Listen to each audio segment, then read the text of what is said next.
السلام علیکم. ایک بار پھر گلگت بلتستان کی زمینوں اور یہاں کی منرلز کو لے کے گلگت بلتستان کے لوگوں میں تشویش پایا جاتا ہے. اس ویڈیو میں ہم گلگت بلتستان کی تاریخ کے اوپر بات کریں گے. اس کے بعد گلگت بلتستان کی زمینوں کا معاملہ اور یہاں کے منرلز پر اپنی ریسرچ آپ کے سامنے پیش کریں گے. سن 1819 میں کشمیر میں پہلی بار سکھوں نے قبضہ کیا. اس کے بعد سکھ رولر مہاراجہ رنجیت سنگھ نے 1836 میں لداخ پہ قبضہ کیا. 1840 میں بلتستان پر جبکہ 1842 میں گلگت پر حملہ کیا. گویا سن 1840 میں پہلی بار گلگت بلتستان کی سرزمین پر کوئی باہر سے حکمران آیا اور یہاں پہ حکومت کی. گویا یہ 1840 وہ دن ہے جس میں گلگت بلتستان کو کوئی غیر آ کے قبضہ کرتا ہے اور پھر یہ قبضے کا سلسلہ جاری رہتا ہے.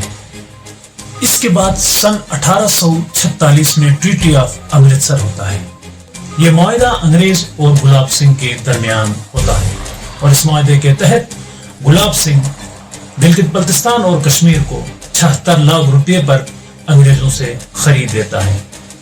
اور اس معاہدے میں وہ جو شک جس میں گلگت بلتستان کے علاقے کو بھیجا جاتا ہے گلاب سنگھ کو انگریز کے ہاتھوں، اس میں یہ لکھا تھا کہ all areas included eastern ward of the Indus and the western ward of the Ravi are given under the control of Gulab Singh.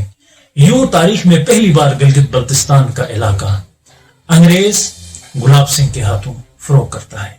اس کے بعد اس علاقے پہ گلاب سنگھ کا راج شروع ہوتا ہے جسے سرکار خالصہ سرکار کا نام دیا جاتا ہے اور جس کی حکومت کو سرکار بھی کہا جاتا ہے. یہ لفظ گلگت بلتستان کے لوگوں میں بہت مقبول ہے. لفظ خالصہ سرکار، یہ خالصہ سرکار پاکستان کی حکومت میں کہیں پہ استعمال نہیں ہوا. یہ پہلی بار جب ڈوگرا نے گلگت بلتستان پر ٹریٹی آف امرتسر کی وجہ سے اس کے بہاف پہ جب حکومت کی تو اس سرکار کو سرکار کا نام دیا گیا اور خالصہ سرکار تب سے رہائش رہا. تو ناظرین، گلگت بلتستان کی اہمیت یوں بڑھتی چلی گئی اور سن 1876 میں گلگت بلتستان میں پہلی بار برٹش حکومت میجر بیڈلیف کو بھیجتی ہے یہاں کی حالات دیکھنے کے لیے. وہ 3 سال گلگت بلتستان میں ٹھہرتا ہے اور یہاں کے حالات کو قریب سے مشاہدہ کرتا ہے. پھر سن 1877 کی بات ہے کہ برٹش گلگت میں گلگت اسکاؤٹ اسٹیبلش کرتا ہے.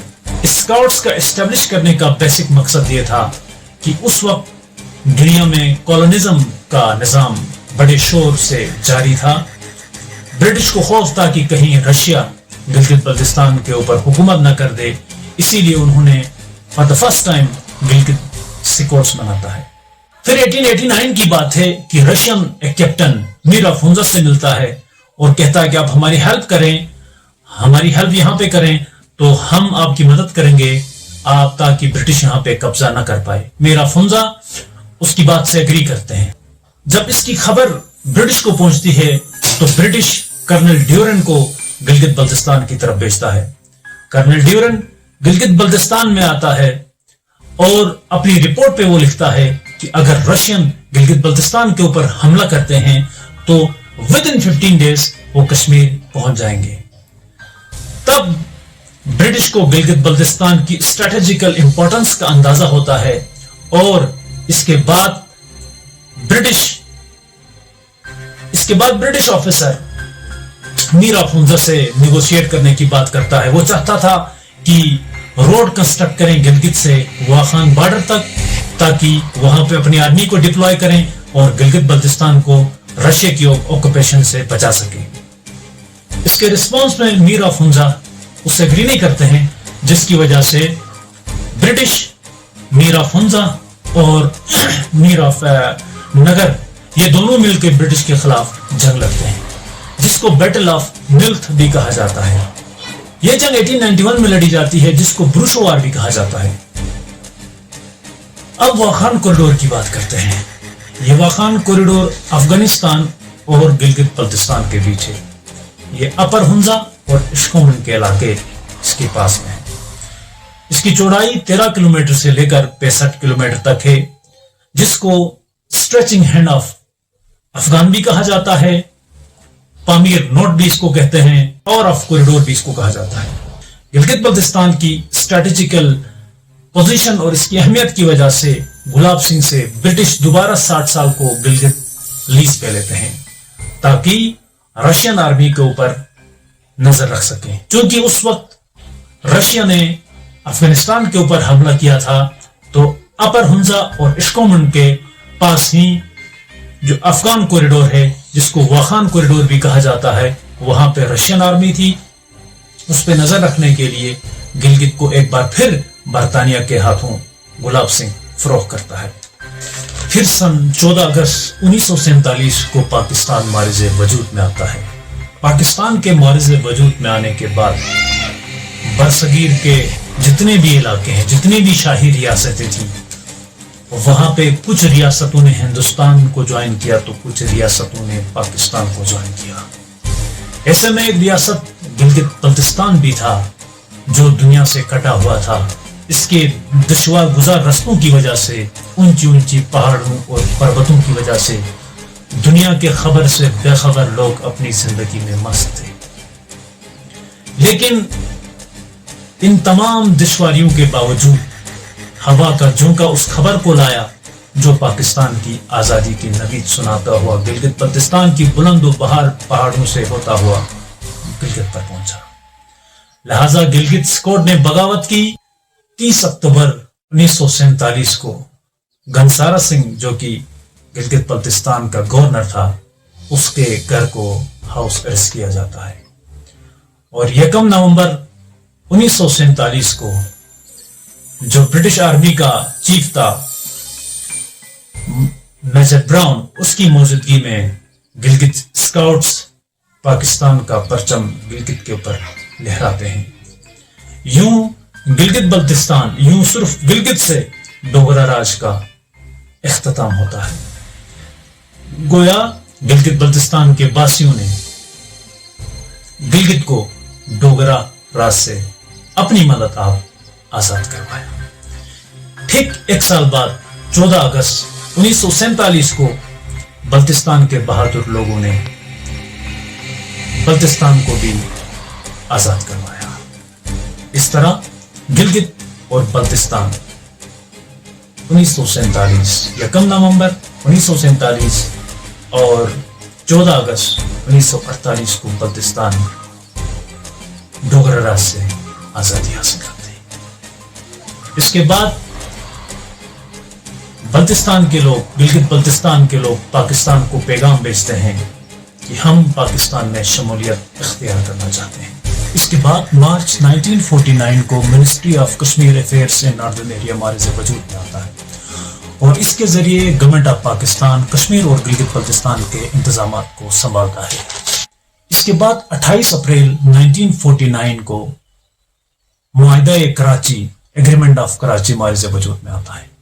بدقسمتی سے اس ایگریمنٹ میں گلگت بلتستان کی نمائندگی نہیں کی گئی، گلگت بلتستان کا کوئی نمائندہ نہیں تھا، اور اس ایگریمنٹ کے تحت president a J K Sardar Muhammad Ibrahim, leader of Muslim conference Chaudhry Ghulam Abbas, federal minister Mushtaq Ahmad Gurmani, ان تینوں نے معاہدہ کے ذریعے گلگت بلتستان کو کشمیر سے الگ کیا۔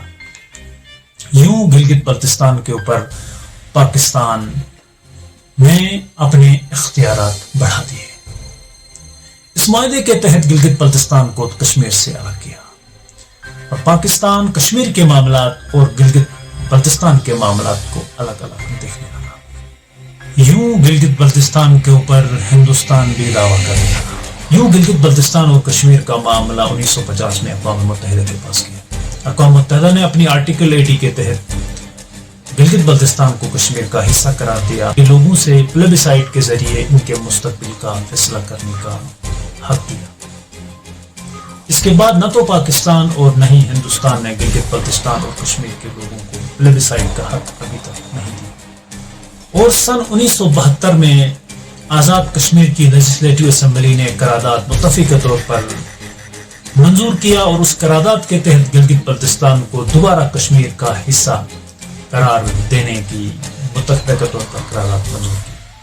کے بعد 1947 میں کشمیر کی آزاد کشمیر کی لیجسلیٹو اسمبلی نے ایک ریزولوشن پاس کیا اور اس ریزولوشن کے تحت گلگت بلتستان کو دوبارہ کشمیر کے سپرد کرنے کی ڈیمانڈ کی۔ 1972 میں یوں بھٹو کے دور کا آغاز ہو گیا 1970 میں، اور 1972 میں ذوالفقار علی بھٹو نے گلگت بلتستان کا دورہ کیا اور یہاں پہ جو راجہ کلچر تھا اس کو ختم کیا۔ 1975 میں گلگت بلتستان میں northern area legal framework 1975 میں گلگت بلتستان میں northern area legal framework معرض وجود میں آ گیا۔ اس کے بعد سن 1999 میں سپریم کورٹ آف پاکستان نے گلگت بلتستان کے لوگوں کو پاکستان کے شہری کا درجہ دیا اور ان کو شناختی کارڈ سے نوازا۔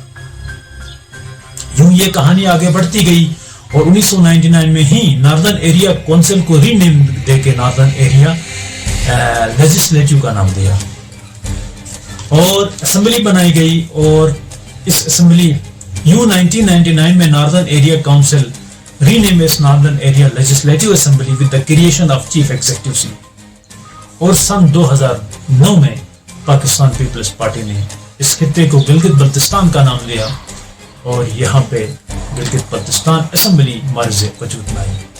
اس اسمبلی کے ذریعے گلگت بلتستان کے لوگ ووٹنگ کے ذریعے اپنے نمائندے منتخب کر سکتے ہیں، اور اس اسمبلی میں ٹوٹل 33 سیٹیں ہیں، اس میں سے 24 سیٹیں انتخابات کے ذریعے، 6 سیٹیں وومنس کے لیے ریزرو رکھی اور 3 سیٹیں ٹیکنیکوریٹ سیٹیں۔ یوں گلگت بلتستان ایک نہ ختم ہونے والا سلسلہ گلگت بلتستان کی محرومیوں کا 1 نومبر 1947 سے لے کر آج تک 2025 تک گلگت بلتستان ایک نہ ختم ہونے والی سلسلے میں جاری ہو سکتا ہے۔